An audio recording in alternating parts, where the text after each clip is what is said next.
طب أنا إزاي أصلا أوقف الفعل القهري؟ جينا لنقطة مهمة جدا، إنه إزاي أوقف الفعل القهري، لأنه طبعا شيء صعب ومش سهل، وده بيكون نوع من أنواع الارتياح للشخص اللي عنده OCD. أنا هريحك دلوقتي. إحنا قلنا إنه ال Cognitive Behavioral Therapy بيركز أكتر على ال Compulsive Act، الفعل القهري، مش ال Obsessive Thought. طيب إيه اللي بيحصل؟ دلوقتي أنت لما بتركز على إن أنت توقف الفعل القهري، النتيجة إيه؟ النتيجة يعني أنا لو مسكتك كده ومنعتك إن أنت تقوم مثلا تغسل إيدك، أو إن أنت تعمل أي حاجة، إنك تروح تتشيك اب على الباب مقفول ولا لأ، إيه اللي هيحصل عندك؟ هتتوتر جدا، هتقلق جدا، ودرجة الخوف عندك هتعلى جدا جدا جدا. طيب دلوقتي العلاج المعرفي السلوكي قال لنا إنه مريض ال OCD لازم يتحط في مواجهة مع الفكرة الوسواسية أو الوسواس بتاعه بدون القيام بأي فعل قهري. ليه؟ لأنه هو لو استسلم للفعل القهري إذن عمره ما هيعرف يتعالج من ال OCD، وعمره ما هيشيل الوسواس من دماغه. فإحنا بنعمل إيه مع الشخص ده؟ الشخص ده لازم يتعرض لحاجة اسمها exposures، ودي هنجيلها في اللي جاي، لأن هما 3 أنواع. فلما بنعرضه أو بنعمله حاجة اسمها exposure، كأننا بنخليه بيواجه خوفه، بيواجه الخوف بدون عمل أي حاجة towards الخوف ده. هديك مثل، كلنا واحنا صغيرين كنا بنخاف ننام في الضلمة لوحدنا، دايما حاسين انه ابو رجل مسلوخه هيطلع يسلخنا، ولا الست العجوزه هتاكلنا، ولا الجن والعفاريت هيطلعوا لنا، ما الى ذلك. اللي احنا بنعمله ايه؟ ممكن احطك في اوضه ضلمه واقفل عليك وما اديكش اي وسيله ان انت لا تفتح نور ولا في كهرباء ولا اي حاجه، وبيفضل موجود طبعا، ده بموافقه المريض يا جماعه، مش انه احنا بنحبسه يعني. فبنخليه يواجه الخوف بتاعه، يبتدي يقلق ويجيله بقى طبعا كل الاعراض الجسديه اللي احنا كنا اتكلمنا في فيديوهات عنها قبل كده، في الانكزايتي.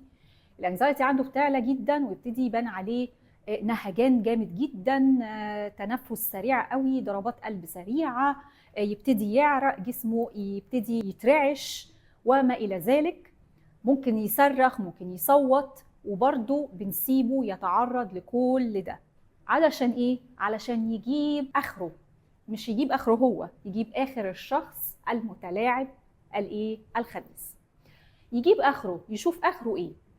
لما بيحصل انه خلاص بعد فتره الخوف خلاص خلص، لا في رجل مسلوخه جت سلخته، ولا في ست عجوزه كلته، ولا طلع له جن ولا عفاريت، يبتدي من النقطه دي يفهم انه كل اللي كان عايش فيه ده كان خداع وسراب، وانه ما كانش له اي لازمه خالص اللي كان بيفكر فيه، وانه بالفعل كلها وساوس مش حقيقه. طيب خليني اقول لك ايه ال3 انواع اللي بنقولهم عن الاكسبوجر، او اكشلي الCBT هو اللي عرض علينا 3 انواع من الاكسبوجرز او التعرض. عندي اول نوع هو الان فيفو exposures and response prevention. بمعنى ايه؟ الان فيفو exposure هو ان انا اعرضك للوسواس بتاعك بشكل very intense، وخليك تواجه خوفك، زي بالظبط المثل اللي انا قلته قبل كده عن الاوضه الضلمه. بخليك تواجه الخوف وتغرق قوي فيه، وتغرق مع الفكره الوسواسيه دي لغايه ما توصل لنقطه ان انت خلاص اكتشفت الحقيقه، اكتشفت ان كل اللي انت فيه ده عباره عن خداع وسراب، وما هي الا وسواس. تاني نوع هو بنسميه الاكسبوجر هيراركي، او الجرادجوال اكسبوجر، او بمعنى التعرض التدريجي. في ناس كتير ما بتقدرش انها زي ما قلنا تعمل اللي بتاع الان فيفو عمله، ان هو يرمي نفسه كده في الاوضه الضلمه ويلا هاتي اخرك. فالجرادجوال اكسبوجر او الاكسبوجر هايراركي ده بنقول للشخص اعمل جدول زمني، لازم يلتزم بجدول زمني، انه يحط مثلا انا عندي الوسواس الفلاني ويكتب ان هو عنده وسواس، لان ده بيساعد جدا وهقول لكم قدام ليه. يكتب انه انا بيجيلي الوسواس مثلا الساعه الفلانيه، او جالي في الوقت ده، او لما هيجيلي انا هدي لنفسي هبتدي ب10 دقايق امنع نفسي من ان انا اروح اعمل الكومبالسيف اكت او اقوم اعمل الفعل القهري. همسك نفسي عنه، وبعد ال10 دقايق اكون عامل الالارم.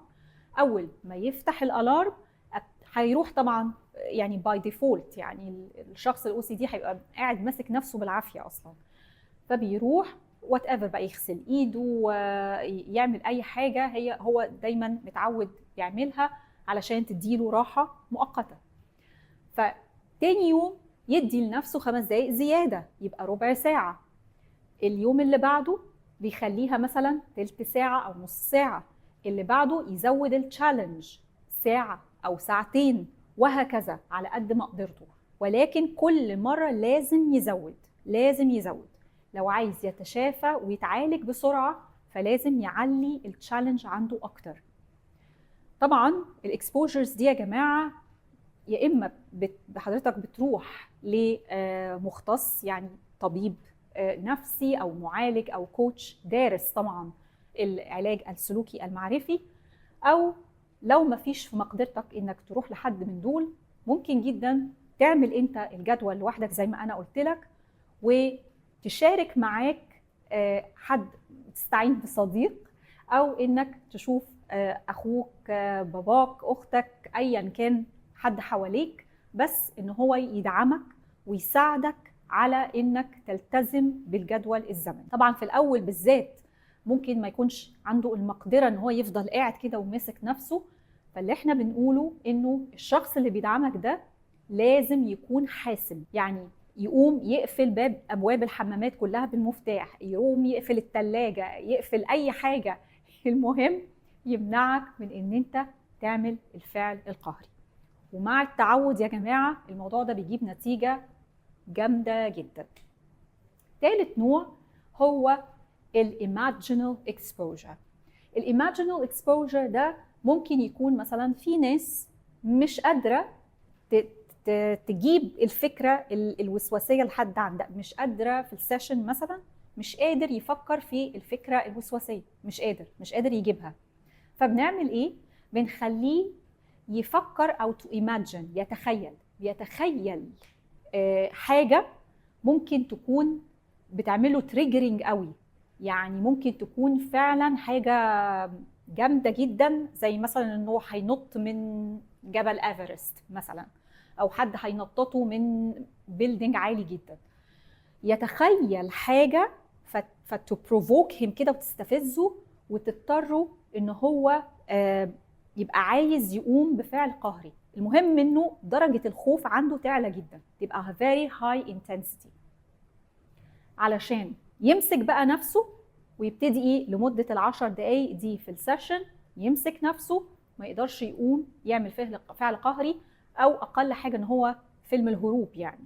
فاحنا مش عايزين ده، احنا عايزينه يفضل موجود ويفضل مكمل. وفعلا يا جماعه الموضوع ده بيجيب نتيجه.